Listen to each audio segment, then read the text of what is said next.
দণ্ড মহোৎসব নিয়ে বলবো বলেছিলাম, তো গতকাল ছিল সেই দণ্ড মহোৎসব। দণ্ড মানে আমরা জানি শাস্তি, কিন্তু সেটা আবার মহোৎসব হয় কি করে? হয়, ভক্তি জগতে সবই হয়। ভক্তি জগতে শাস্তিটাই যদি উৎসব হয়, তাহলে পুরস্কারটা কেমন হবে? তো যাকে নিয়ে উৎসব, তিনি হচ্ছেন রঘুনাথ দাস গোস্বামী। আমরা যে স্বরগোস্বামীর কথা জানি, জয় রূপ সনাতন ভট্ট রঘুনাথ, শ্রীজীব গোপাল ভট্ট দাস রঘুনাথ, এই 6 গোসাইয়ের মধ্যে একজন হচ্ছেন এই রঘুনাথ দাস গোস্বামী। তো এই রঘুনাথ দাস গোস্বামীকে নিয়েই এই দণ্ড মহোৎসব লীলাটি হয়েছিল। রঘুনাথ দাস গোস্বামী মোটামুটি মহাপ্রভুর সমবয়সী ছিলেন। তার আবির্ভাব হয়েছিল আদি সপ্তগ্রামে। তার বাবা জ্যাঠারা ছিলেন মূল জমিদার, মানে প্রায় রাজারই মতন। তার বাবা ছিলেন গোবর্ধন এবং তার জ্যাঠা ছিলেন হিরণ্য। তো জ্যাঠার কোনো সন্তানাদি ছিল না, আর পিতা গোবর্ধনের একমাত্র পুত্র ছিলেন এই রঘুনাথ। অর্থাৎ বিপুল ঐশ্বর্যের অধিকারী ছিলেন এই রঘুনাথ। কিন্তু আমরা এই লীলাতে এটাই দেখতে পাবো যে রাজার সমান ঐশ্বর্য থাকা সত্ত্বেও একজন ভক্ত কিভাবে সব কিছু ফেলে দিয়ে ভগবানকে পাওয়ার জন্য ছুটে চলে যায় সংসার ত্যাগ করে, আর কিভাবেই বা সে ভগবানকে লাভ করে। তো তখনকার যে সময়ের কথা বলছি, সেই সময়ে বাংলার শাসনকর্তা ছিলেন হুসেন শাহ। তা হুসেন শাহের সেই শাসনকালে রঘুনাথ দাসের পিতা এবং জ্যাঠা এরা ছিলেন ট্যাক্স কালেক্টর। তো বছরে 20 লক্ষ স্বর্ণমুদ্রা ট্যাক্স আদায় হতো। তার মধ্যে 8 লক্ষ স্বর্ণমুদ্রা সরকারকে দিত, আর 12 লক্ষ স্বর্ণমুদ্রা ছিল এদের। আজ থেকে 550 বছর আগে এই 12 লক্ষ স্বর্ণমুদ্রা ছিল তাদের বাৎসরিক আয়। কিন্তু রঘুনাথ দাসের ছোটবেলা থেকেই সে ছিল ভক্তবৎসল, সে ছিল ভগবত পরায়ণ।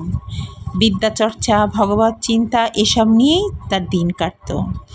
তার পিতা তাকে ভক্তিশাস্ত্র শিক্ষার জন্য পাঠিয়েছিলেন বলরাম আচার্যের কাছে। আর তাদের পরিবারের কুলগুরু ছিলেন যদুনন্দন আচার্য। তিনি আবার ছিলেন অদ্বৈত প্রভুর শিষ্য। আবার যদুনন্দনের ঘরে আসত নামাচার্য হরিদাস। অর্থাৎ তার পরিবেশটা খুবই ভাববার বিষয়। একদিকে বলরাম আচার্য, আরেকদিকে অদ্বৈত প্রভু, একদিকে যদুনন্দন, আবার হরিদাস ঠাকুর। তো ভগবান যাকে ভক্ত করেন, তার পরিবেশটাও ভগবানই তৈরি করে দেন। হরিদাস ছিলেন নামের আচার্য। তো হরিদাস ঠাকুরের নাম শুনে মহাপ্রভু পর্যন্ত উন্মাদ হয়ে যেতেন। সেই হরিদাস ঠাকুরের নাম বিভোর হয়ে শুনত এই রঘুনাথ। একটু বড় হতেই তার মনে উদগ্র বাসনা জন্মায় মহাপ্রভুকে দর্শনের জন্য।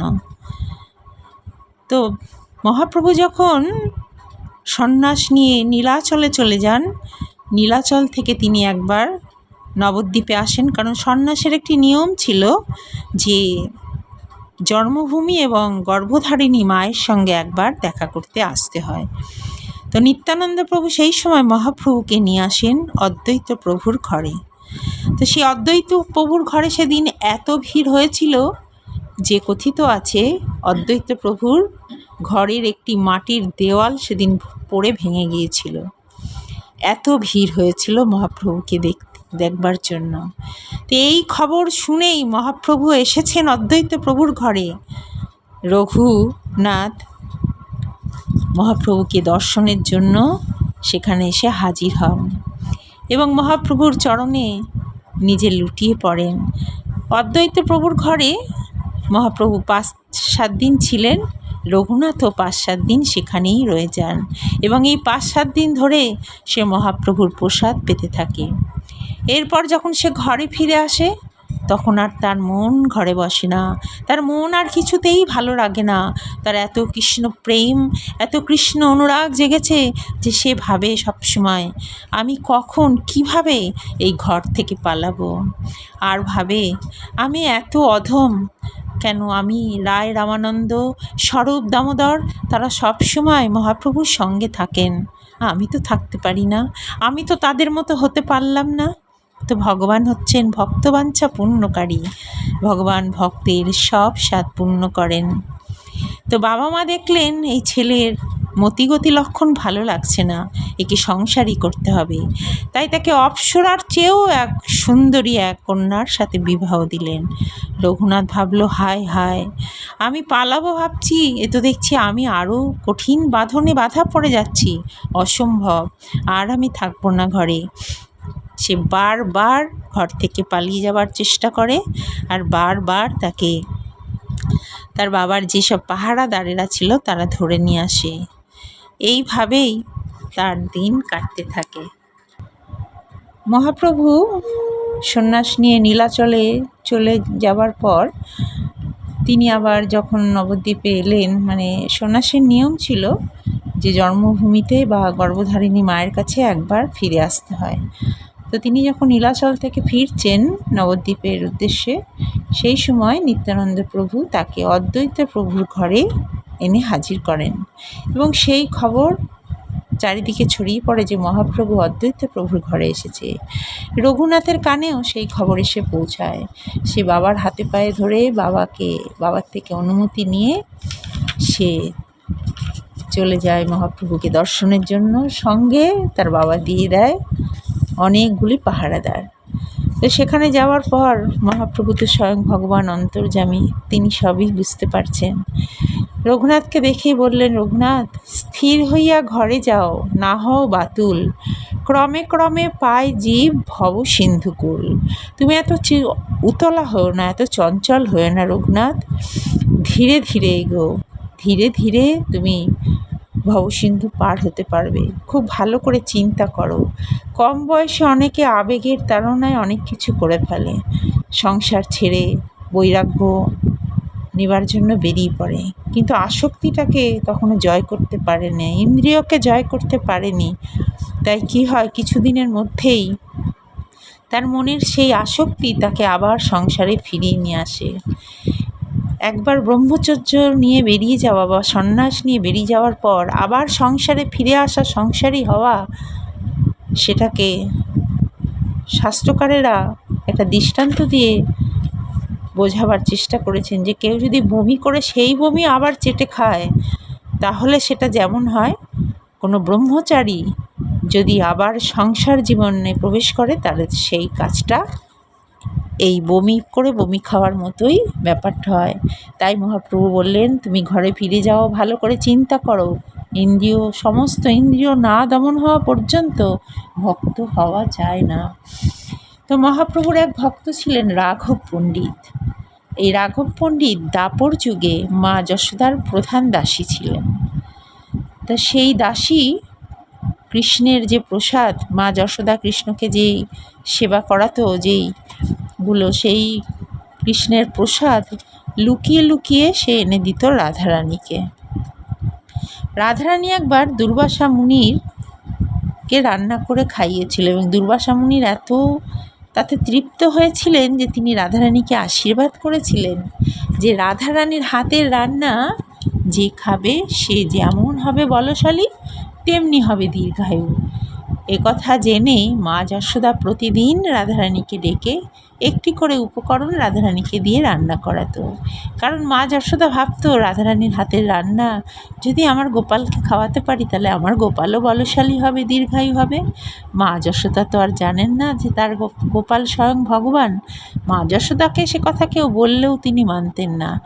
গোপাল যখন ছোট্ট থেকে অনেক অলৌকিক ক্রিয়াকলাপ করছে, তখন অনেকেই মা যশোদাকে বলতেন যে, যশোদা, তোমার ছেলে কিন্তু ভগবান, সাধারণ ছেলে নয়।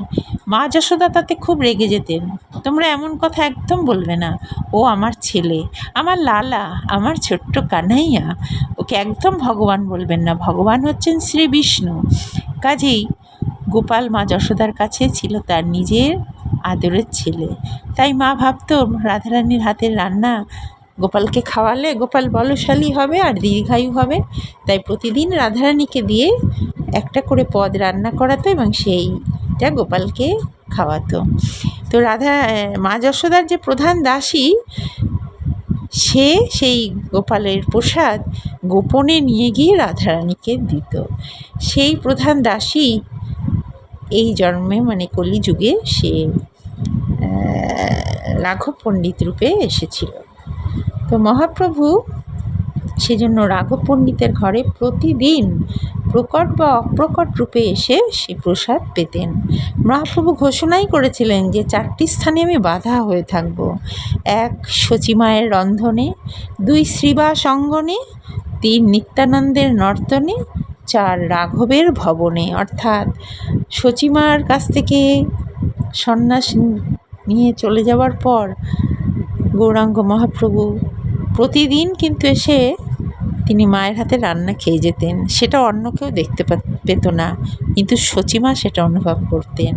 তাই বলেছিলেন মাকে, মা তোমার রান্না আমি প্রতিদিন খেতে আসবো, প্রতিদিন খেয়ে যাব। এবং তিনি এটা ঘোষণাও করেছিলেন যে শচীমায়ের রন্ধনে আমি সব সময় থাকব। এছাড়া নবদ্বীপে যে শ্রীবাস অঙ্গন আছে, সেই শ্রীবাস অঙ্গনে মহাপ্রভু প্রতিদিন সব সময়ের জন্য বাধা। এছাড়া রাঘব ভবনে, যার কথা বলছি রাঘব পণ্ডিত, তার ঘরেও মহাপ্রভু বাধা আছেন।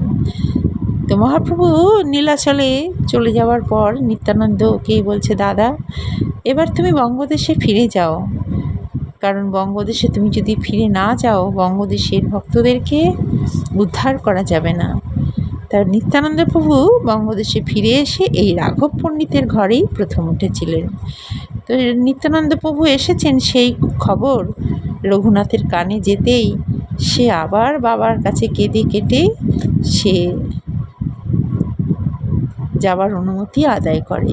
তো তার পিতা তার সঙ্গে প্রচুর পরিমাণে পাহারাদার, অর্থ সম্পদ, টাকা পয়সা দিয়ে তাকে পাঠায়।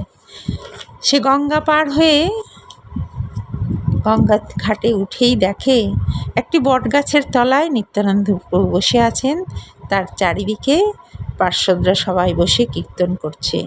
নিত্যানন্দ প্রভুকে দেখে রঘুনাথ ভাবছে যে আমি কি দেখছি, এত তেজ, এত জ্যোতি, মনে হচ্ছে কোটি সূর্য সম যেন তার তেজ। রঘুনাথ দূর থেকেই তাকে শুয়ে প্রণাম করে। নিত্যানন্দ প্রভুর এক সেবক সেটা দেখতে পেয়ে নিত্যানন্দ প্রভুকে জানান, ওই দেখুন প্রভু, রঘুনাথ ওই দূর থেকে প্রণাম করছে। তখন নিত্যানন্দ প্রভু সেবককে বলেন, ওই চোরকে ধরে আন। সবাই মিলে জোর করে রঘুনাথকে ধরে আনে। ধরে আনার পর নিত্যানন্দের চরণে রঘুনাথ সাষ্টাঙ্গে শুয়ে পড়ে। যে নিত্যানন্দ প্রভুর চরণ পাওয়ার জন্য লোকে কত তপস্যা সাধনা করতে হয়, যে চরণ সহজে পাওয়া যায় না, সেই নিত্যানন্দ প্রভু আজ সেই রঘুনাথ গোস্বামীর মস্তকের উপর 2টি পা তুলে দিলেন।